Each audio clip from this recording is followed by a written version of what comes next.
Yeah, well, I don't know when was the last time I used Skype. Okay, let me put my microphone up. I have to get up. Yeah, goodbye to Skype. You kept the good part of my life going without interruption.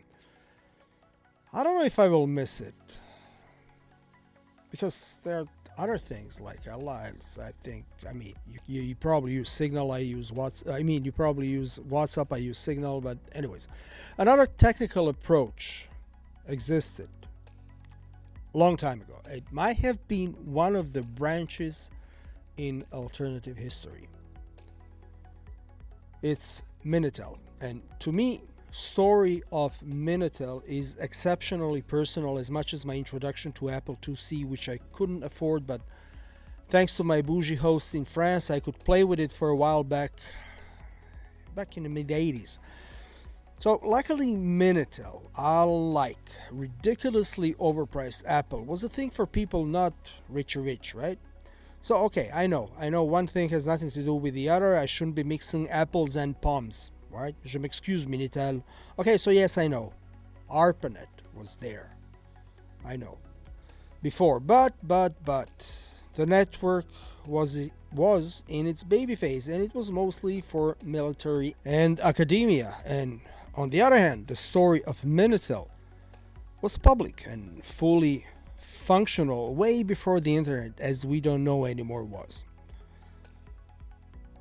Because of its historical accomplishments, robust governmental backing, highly educated workforce, and proactive government policies that encourage innovation and digital transformation, France is regarded as a technical pioneer in many industries. They're technological powerhouse in many domains, including the military and aerospace, but this one was legendary. Minitel was primarily developed in Saison-Sévigné, that's Brittany, France, right? And its founder, Gérard Théry, was a telecoms engineer who was instrumental in its conceptualization and implementation. It was a lucrative system at its peak, bringing in a sizable sum of money for service providers and, of course, France Télécom. The Minitel system and the Teletel initiative, which were pioneering online services in France prior to the broad adoption of the internet, are the two most well-known contributions of French telecommunications engineer and executive Gérard Théry. He oversaw significant modernization initiatives such as the introduction of Minitel in 1982 as the packet switching network, Transpac in I almost said 1978, while serving as France's Director General of Telecommunications from 1974 to 1981. Théry received his degrees from Télécom Paris in 1957 and École Polytechnique in 1952.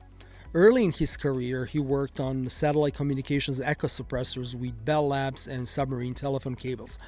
During his tenure as head of French telecommunications, he oversaw the French telephone network's rapid expansion and technological advancement, replacing outdated switching systems and boosting telephone penetration from 6 million to over 17 million subscribers in just 6 years. The Minitel system and the Teletel initiative, which were pioneering online services in France prior to the broad adoption of the internet, are the two most well-known contributions of French telecommunications engineer and executive Gérard Théry.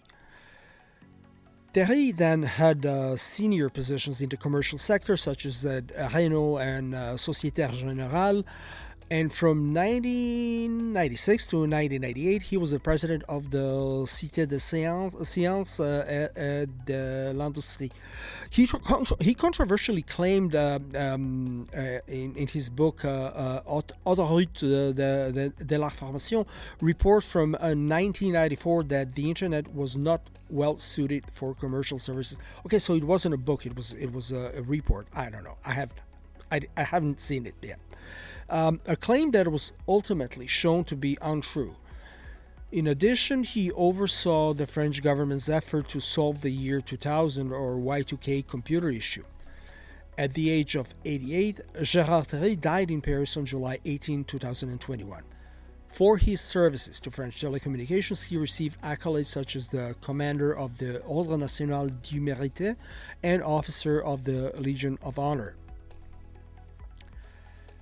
So, decades before the internet became widely used, Minitel was something else. Was a trailblazing interactive videotex,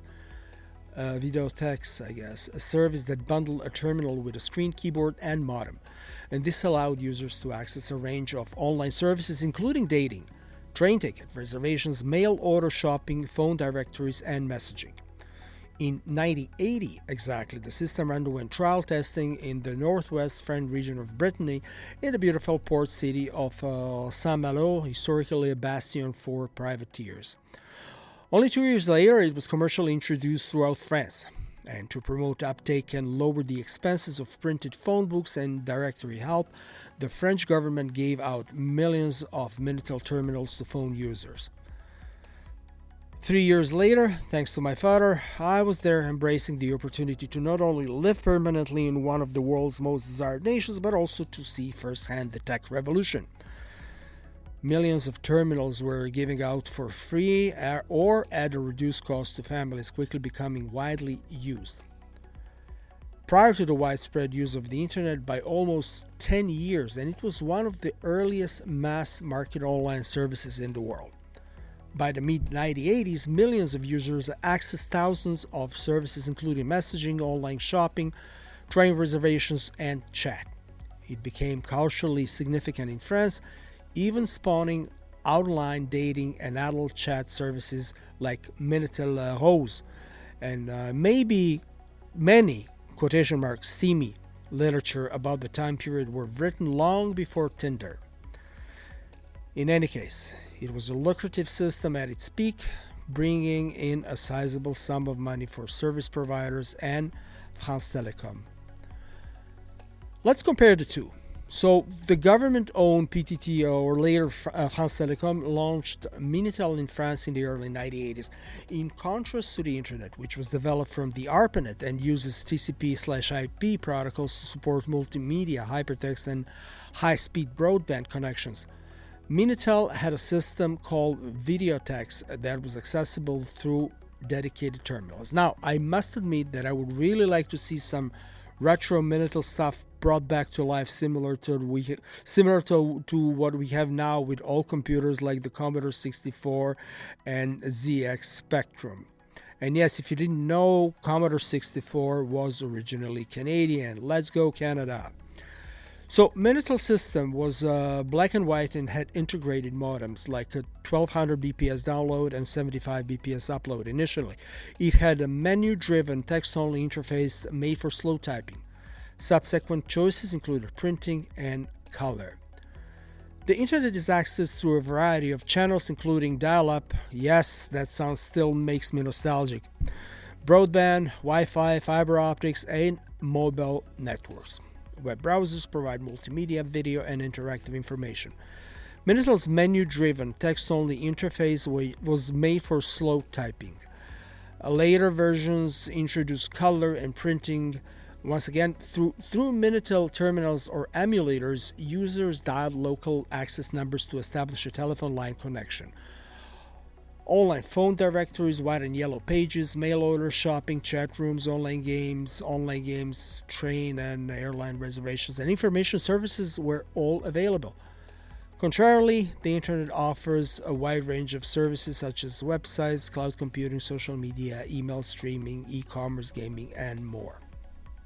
But Minitel was fantastic because they gave away free terminals to customers, charged by the minute, and billed them through phone bills.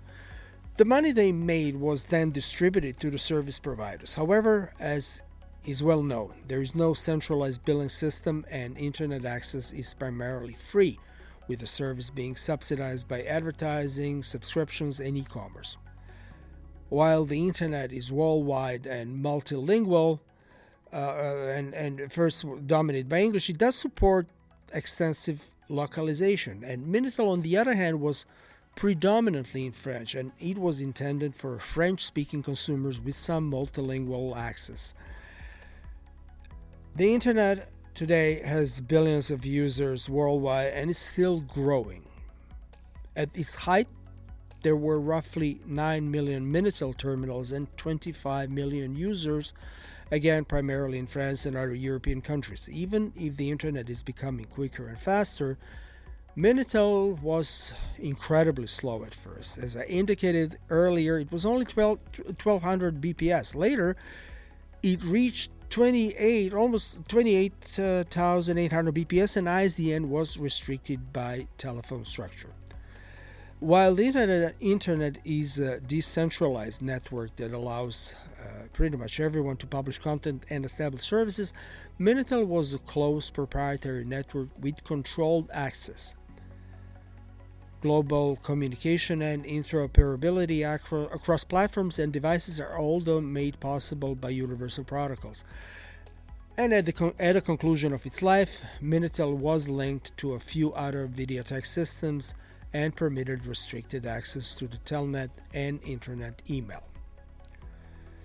So, as a conclusion, after 3 decades, Minitel was officially discontinued on June 30th, 2012. By then, internet services had become ubiquitous in France and worldwide, rendering Minitel obsolete, unfortunately. However, Minitel remains a unique example of a successful state-driven online service that anticipated many internet functionalities. Following the adoption of TCP/IP protocols in the 1980s, the internet expanded from ARPANET in the late 1960s. When the World Wide Web was launched in 1991, internet usage grew quickly all across the world. The internet, in contrast to Minitel, was open, decentralized, or still is, and worldwide from the beginning, encouraging creativity and wide-ranging ecosystems. The internet became a bigger threat to Minitel in the 1990s, particularly as internet connection grew more accessible and France Telecom partially privatized. Although Minitel was state-run and tailored for French customers, the internet's openness and multimedia potential drew wider usage. As the number of people using the internet grew, Minitel usage gradually decreased. So that was it. Now you know more about the era when I grew up, so don't believe everything that Stranger Things series and a whole bunch of retro synthwave bands are trying to profit out of the 80s. If you want to go down the rabbit hole, explore wide and deep, but also explore out of North American continent. Find your location of preference, search and explore. Stay selective. Bye-bye.